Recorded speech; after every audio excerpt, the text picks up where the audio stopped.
Thank you. Today I'm going to talk about running Shiny without a server. But before I get there, it's come to my attention that some people in our community might not know what a server even is, and that's totally OK. A server is a computer that's running 24/7, connected to the internet, and it stands ready at all times to serve up your Shiny app using R or Python, which makes sense. Our apps are written in R or Python. So if you want to share your Shiny app with other people, you need a server. It is a requirement, and it has to be running R or Python. And that server can take many shapes and sizes. This is a Raspberry Pi. That is a totally cromulent server. And you could have servers like this. Those are actually buildings in Toronto, but they kind of look like servers. So I was like, sure. And Posit and other places in the Shiny community make it pretty easy, actually, to get your app onto a server. You might not even know that there's a server on the other side. And we have stuff for the cloud. We have stuff for on-prem. We have stuff that's free. We have stuff that's enterprise priced. And they all do a great job at the different things that they do. But they all have trade-offs, right? They all have different pros and cons and different trade-offs between cost, scalability, and features. And this is especially annoying to academics, I think, when there are maybe pretty severe resource constraints on what's available to them, and yet there are things that they want to express with Shiny. And not just academics, but I'm going to pick on them because I think I hear it a lot from them. And what they hate is this, that the cost is proportional to the amount of computational complexity in your app and the number of users. So that might have nothing to do with how much money they have available, but it's something that is a reality for them nonetheless. So I think for a lot of academics I talk to especially, but also some hobbyists and freelancers, their attitude is like this. Wouldn't it be easier if it all just blew away? And for a long time, that was a total pipe dream. But a few years ago, I started to hear rumblings about this thing called WebAssembly, or wasm. And I'm going to give you the shortest description of wasm that I can. What is wasm? Well, before wasm, there was just JavaScript.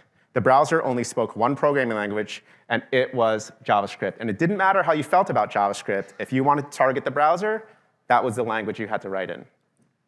And nowadays, browsers speak two languages. There's still JavaScript, and now there's this new thing called wasm.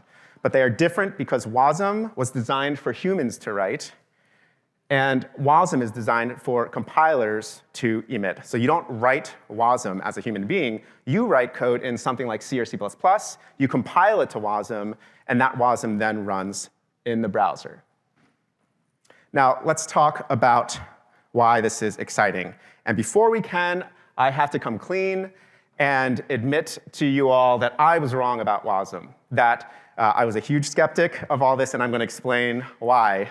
And a lot of people within the company and some people outside of the company would hear about wasm, however they hear about things, and come to me or come to our team and say, I have this great idea. I have had this breakthrough in reasoning. Shiny is written in R. R is written in C++. C++ can be compiled to wasm. Therefore, Shiny can be compiled to wasm QED. Let me know when it ships. Right, and this is a chain of reasoning that occurred independently to multiple people over multiple years. And each time we would have this discussion, and I would have to disappoint them. And my response eventually was like, well, actually, let me school you on what's happening here. Compiling C and C++ to wasm is just the tip of a gigantic iceberg. This is the biggest iceberg I could find on Unsplash, but if I could make the top smaller and the bottom bigger, I would.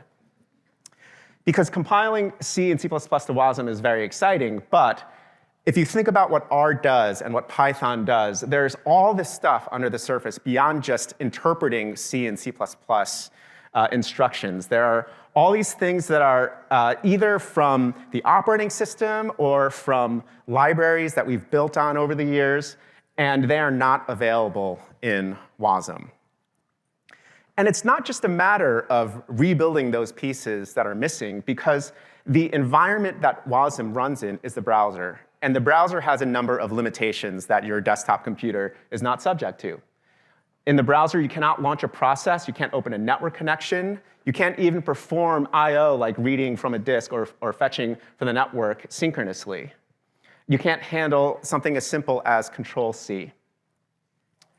And WASM does not lift any of these restrictions in and of itself. Instead, it really just makes it hurt more, because we have this software already written that's expecting to be able to do these things, and we really wanted to just make it run in the browser, and we cannot because these things make it so hard. And it makes me think of this Haitian proverb, "De moine, gen moine." And what that means is beyond mountains, more mountains. Whatever hill you have to climb, whatever obstacle you're facing, whatever challenge you overcome, when you get to the other side, it's just more of the same. And lucky for me, lucky for you, lucky for all of us, not everybody thought like I did. Not everybody had the same reaction that I did to these challenges. Because I got to the point where I was getting pretty frustrated. I was like, all right, stop suggesting we port things to WASM. Stop trying to make WASM happen. It's not going to happen. And there are some people that are wired very differently than me that did some pretty amazing things. Alon Zakai showed up one day and, on the internet and said, "Hi, I built a compiler toolchain and computing platform that runs on WASM that's called Emscripten. And this thing is, as far as I'm concerned, it's magic. This is replacing both the GCC toolchain and big parts of Linux and making them available in the browser. And if that doesn't mean anything to you, all the more reason you should be grateful that he's doing this work." Michael Trotboom, who's a complete legend in the Python space, and just one more reason why he's a legend, just put out a blog post one day saying, "Oh, I was curious if it was possible, so I patched NumPy, Matplotlib, and Pandas. The whole scientific Python stack now runs in the browser. That's called Pyodide." And Winston Cheng on my team, over a weekend, did a little bit of hacking, literally over a weekend. OK. Yeah, I was gone. And apparently what happens when I'm gone is people do things I ask them not to.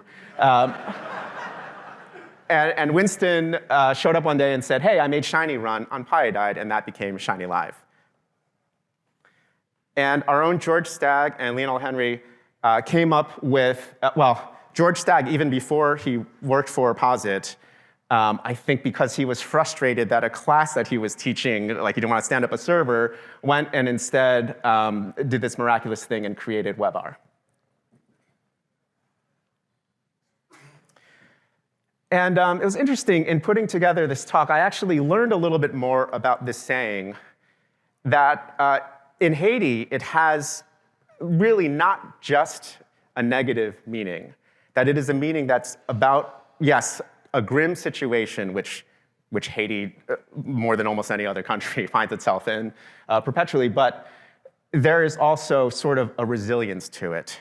This acknowledgement that whatever problems we face, we will always face more problems, and that doesn't stop us from getting up and doing what needs to be done.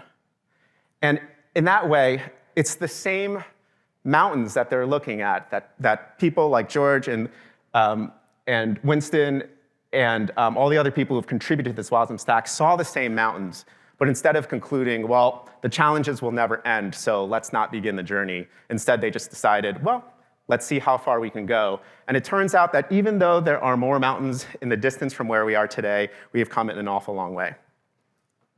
So this time last year, we had the pleasure to introduce ShinyLive for Python, and that was super fun. This basically moves this model that I talked about in the beginning, where you have a server that's running Python, and it flips it on its head so that the server is running essentially nothing. The server just serves up HTML and JavaScript, and Python runs inside of the browser for everybody who connects. And I am very pleased to tell you that our estimate from last year, that it would be a couple of years before we had this for R, did not take into account George Stagg, and today, ShinyLive for R is available.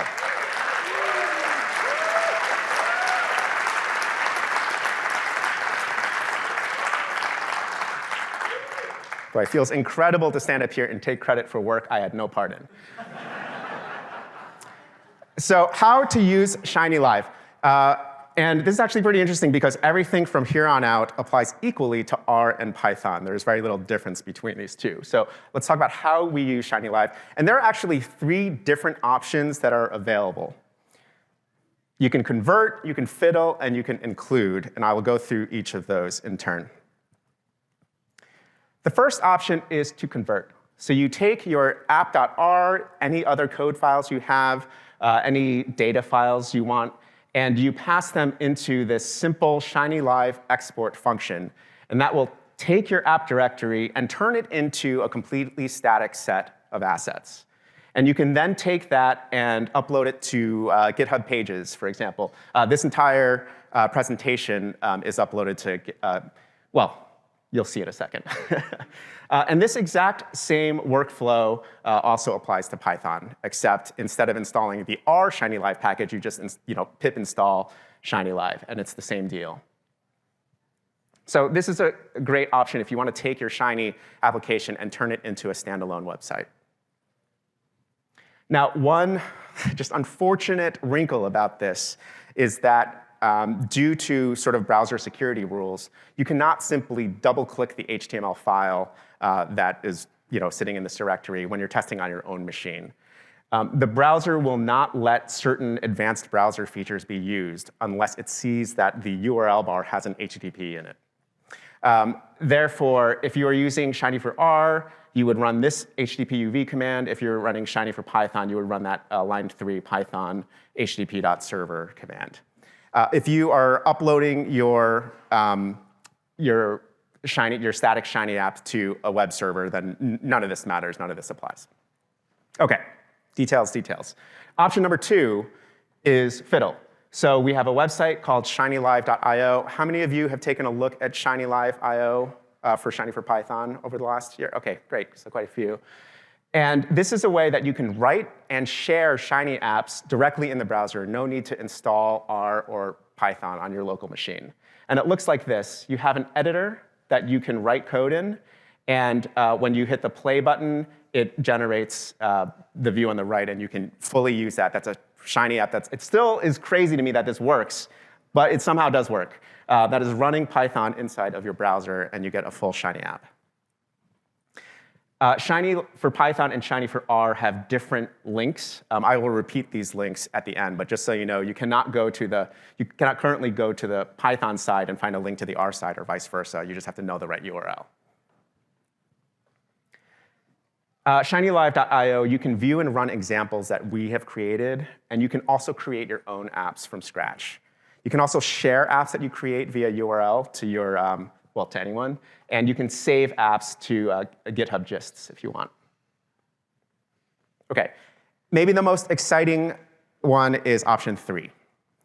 Option 3, we have a ShinyLive Quarto extension. So you can take your Quarto documents and insert these ShinyLive-R flavored chunks and put a full-on Shiny app in there. And it is now just, when you render it to HTML, you have a Shiny app that just works inside of your HTML. Yeah.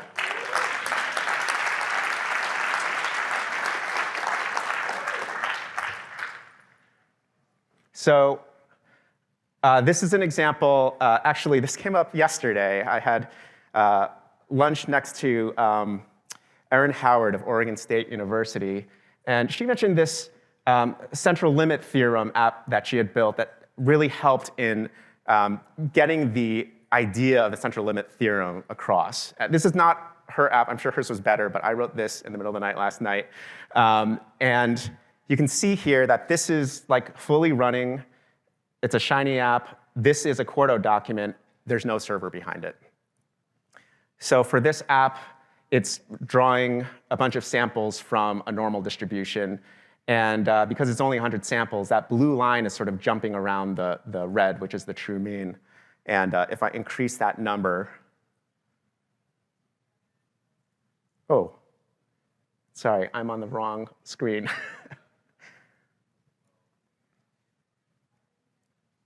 Yeah, you can see that you, well, you got the idea. I don't need to tell you guys how it works.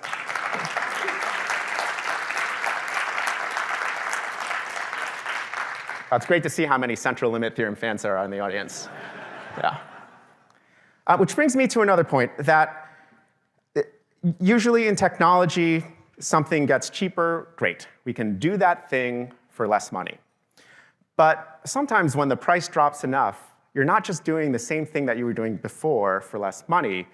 You can do entirely new things. And let me give an example. This is a mainframe computer. This is the 60s.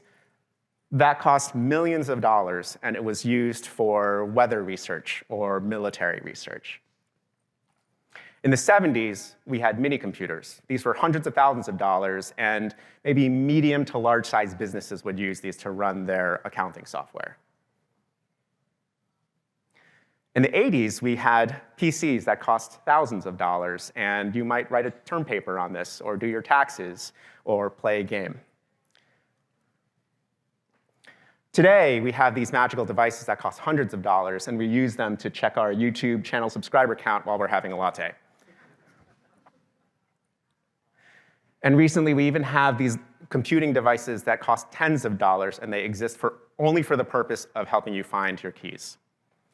So as the price drops, the scenarios drastically change. What computers were good for and what computers are good for now are entirely different, and that never would have happened without that drastic decrease in price. And that's what we found, well, that's what I found maybe most surprising once I got over the initial shock that this stuff works at all, was that this is not just about taking the kinds of apps that we already write with Shiny, the things that Shiny was already good at, and making them cheaper than before. We very quickly were finding new ways to use Shiny that would not have been possible before. And one is our Shiny for Python tutorial has these embedded Shiny app editors bundled throughout our website, throughout our tutorial. And this lets you, as someone who's learning Shiny for Python, interact with the code, try different things, and then hit the play button and immediately see what happens. And you can do all this without needing to install Python or Shiny on your machine. And this is not something that we had attempted before. And we extended that concept also to our examples. Our Shiny for Python website uses a Quarto doc package, and that package works very nicely with ShinyLive for Python. So all of our examples, especially the ones that have anything to do with UI, we can have running examples that will actually instantiate a new Shiny app inside the browser and show you exactly what happens. This doesn't work yet, but you could certainly imagine that package down sites for R in general could do this sort of thing. This is the GT package. It's an incredibly beautiful package for creating tables, and you could, I'd be excited about GT's documentation having Shiny apps that help you understand what the different options do. And there's a group from the R consortium that's working with the FDA that are trying to take webR and ShinyLive and see if they can use that to help accelerate clinical study reporting by bundling Shiny apps with their clinical trial submissions. And this is where I want to turn it over to you and ask, what possibilities can you find in your work to take advantage of these new possibilities for Shiny? Could your next presentation be more compelling with a little Shiny? Could your lecture notes lead to deeper understanding? Can your blog posts be more powerful? Or maybe you just want to bewilder your students with a random game of Hangman in the middle of their homework. That comment is inspired by Chelsea Parlett-Pelleriti, who wrote one of these. I'm not sure why, but you can click on the link and play Hangman in your browser. So to recap, there are these three ways to use it: convert, fiddle, and include. Now, with my last 30 seconds, there are limitations. I wasn't wrong that this is a challenging computing environment to try to do data science in. Probably the most obvious is that the slower start time and larger download size, because you are downloading your data, Python, any packages you need, or R if it's R, you're downloading all of those to your machine. It's really bad for R right now, but over the next couple of weeks, it'll be better. And some things are just not going to work. So the native Shiny execution model is not going away, but now we also have ShinyLive. Thank you.